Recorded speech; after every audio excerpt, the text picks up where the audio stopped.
How to add Monopoly code to McDonald's app. Hey everybody, welcome back to our channel. In today's video, we are going to learn and add Monopoly code to McDonald's app. So without any delay, let's just jump right in. Step number 1 is downloading the McDonald's app. Begin by ensuring that you have the McDonald's app installed on your smartphone. You can find the app on the App Store for the iOS users or Play Store. Step 2. Enter your Monopoly code.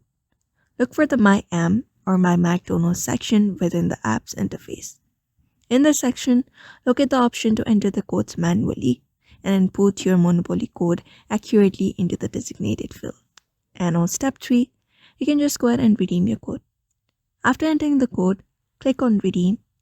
You may have the option to scan the code or manually enter it, depending on the instructions provided. If your Monopoly code is valid and active, you'll receive a confirmation message indicating successful redemption. Now, you can enjoy the benefits associated with the Monopoly code, such as discounts, promotions, or participation in the special games within the app. That is it. That is how you can add Monopoly code to McDonald's app. So therefore, I hope this video was helpful to you, and thank you for watching this video.